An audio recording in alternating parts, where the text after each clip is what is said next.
하나님의 율법에는 제사법과 사회법이 있다고 우리가 확인하였습니다. 그리고 사회법에는 형법과 민법으로 되어 있습니다. 그래서 오늘 말씀을 보게 되면 이웃과의 관계 속에서 문제가 생기잖아요. 남의 거를 가져오기도 하고 빼앗기도 하고 잃어버리기도 하고 때로는 억울하고 애매한 일들이 일어나잖아요. 그런데 오늘 본문의 말씀이 그 모든 것을 다 말씀하고 있어요. 이웃의 소나 양을 가져다가 팔거나 잡아 먹었을 때에 어떻게 할 것인가? 소를 잡아다가 바베큐를 해 먹거나 사람들에게 팔았을 때에는 5배로 갚아주고 양은 4배로 갚아주라는 거예요. 왜 소는 5배인가? 잃어버린 사람 마음이 심히 더 낙심이 되고 상하였기 때문에 한 마리를 더 주라는 겁니다. 오늘 말씀에 나는 자비로운 하나님이라 라고 이 백성들에게 전하고 있습니다. 그리고 도둑이 밤에 들어올 때와 낮에 들어올 때 차이점이 있어요. 밤에 도둑이 들어오게 되면 그를 쳐 죽여도 피 흘린 죄가 없다라고 그래요. 낮에는 그렇게 할 수 없어요. 오늘날에도 그와 같은 법이 적용되고 있죠. 그리고 남의 물건을 훔쳤는데 다시 배상할 돈이 없게 되면 그 사람은 그 몸을 팔아, 즉 종이 되어서 도둑질한 것을 배상하여야 된다라고 말씀하고 있습니다. 그리고 자기가 기르던 짐승이 밭을 갈거나 밭을 멜 때에 짐승과 함께 나아가서 일을 하잖아요. 그때의 짐승이 이웃집 포도원에 들어가서 포도를 먹었을 때 어떻게 할 것인가? 그때는 자기 집에 포도원 밭에서 가장 좋은 것으로 갚아주라 라는 말씀이 5절의 말씀에 있고, 또 6절의 말씀을 보게 되면 불 놓은 자, 그 봄철에 그 밭에 불을 놓잖아요. 불을 놓아서 그 불이 번져가지고 산불이 되는 경우가 있는데 실수로 인해서 그 불이 이웃집 밭을 태웠어요. 이웃집 포도원을 태웠어요. 그때 어떻게 하라고요? 불 놓은 자가 배상하라고 6절의 말씀에 나와 있습니다. 그리고 7절 이하의 말씀을 보게 되면 애매한 게 있어요. 이제 여행을 가면서 자기의 짐승을 이웃집에게 맡겼단 말이에요. 그런데 이웃집 사람이 그 짐승을 지키다가 이제 문제가 생겼을 때 그 답을 주는 거예요. 잘 묶어놨는데 없어졌단 말입니다. 그러면 이제 어떻게 책임을 져야 돼요? 어떻게 책임을 져야 돼요? 그 사람은 맡긴 거를, 받은 것을 잘 묶어놨는데 없어졌단 말이에요. 또 상했어요. 그 짐승이 다쳤어요. 그럴 때는 어떻게 할 것인가? 그때는 재판장에 나아가서 재판장에게 사실을 얘기하고 여호와의 이름으로 맹세하라고 말씀하고 있어요. 그런데 여호와 하나님께 맹세를 하게 되면 그것이 얼마나 큰 건지를 우리가 확인하여야 된다라는 겁니다. 여호와 하나님은 구름 뒤에 숨으셔서 우리의 모든 것을 다 보고 계시고 듣고 계신다라는 겁니다. 그리고 재판장에게 다 얘기를 함으로 인하여 재판장이 그 판결을 하게 되면 재판장의 판결을 따르라고 말씀하고 있습니다. 그리고 22절 이하의 말씀을 보게 되면 과부나 고아를 해롭게 하지 말라.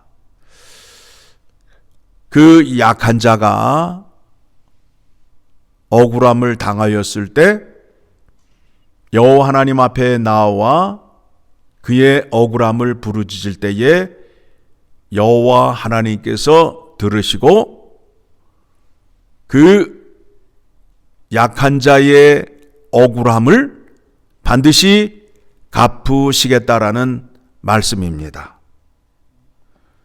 자, 22절, 23절 보겠습니다.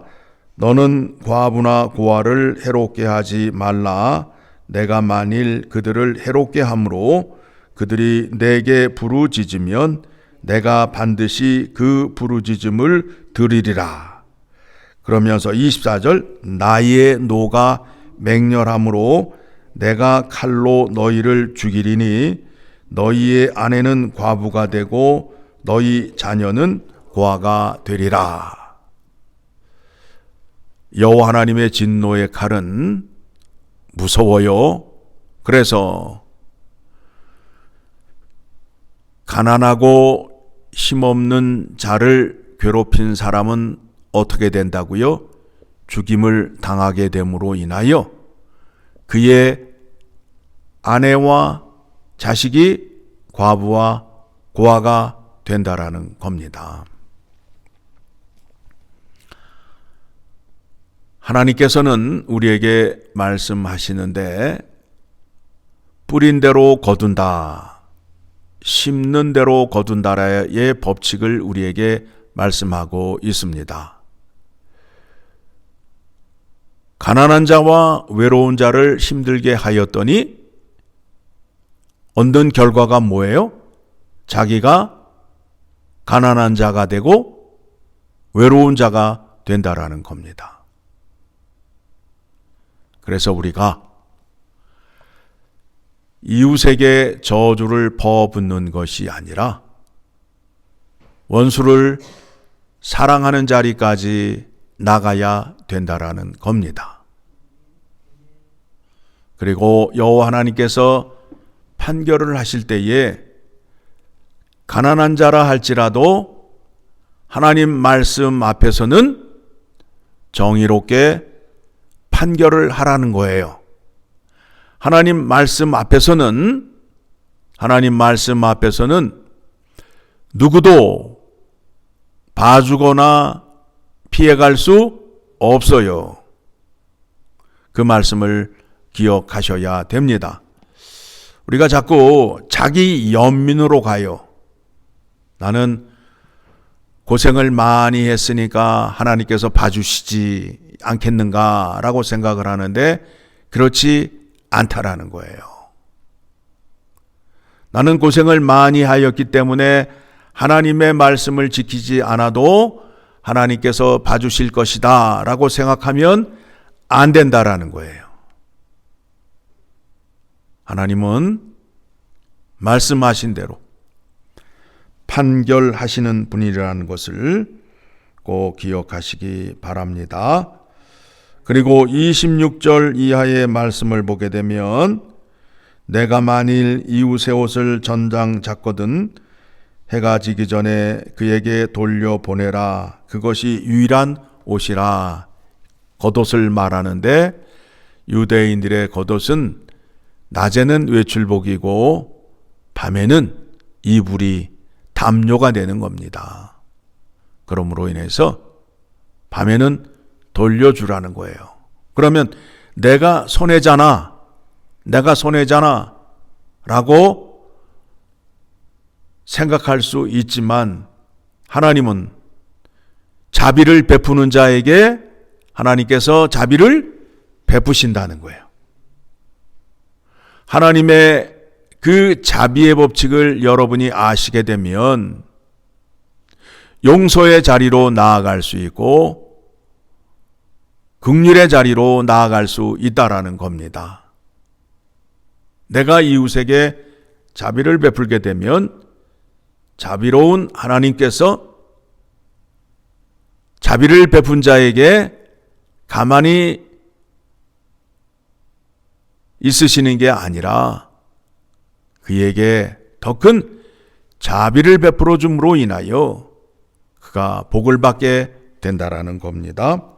그것이 유일한 옷이라 그것이 그의 알몸을 가릴 옷인즉 그가 무엇을 입고 자겠느냐?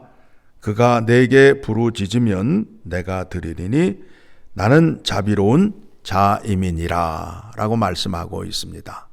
여러분, 자비와 긍휼을 베풀게 되면 하나님께서 여러분에게 은혜를 베풀어 주시는 겁니다. 그래서 하나님께서 그런 말씀을 하시지요. 대접을 받고자 하는 대로 먼저 행하라. 그래서 예수 그리스도의 이름으로 구원받은 자는 먼저 이웃의 죄를 용서하여 주고 죄 사함을 받으러 나오는 거예요. 자, 마태복음 5장을 가게 되면 23절 같이 읽습니다. 그러므로 예물을 제단에 드리려다가 거기서 내 형제에게 원망 들을 만한 일이 있는 것이 생각나거든 예물을 제단 앞에 두고 먼저 가서 형제와 화목하고 그 후에 와서 예물을 드리라.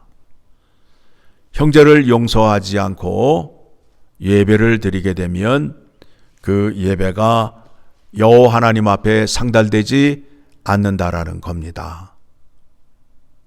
먼저 죄 용서를 하시고 하나님 앞에 나와 예배를 드리게 되면 하나님께서 이제 어떻게 해주실까요? 자비로운 하나님께서 그에게 자비를 베풀어 주시겠지요.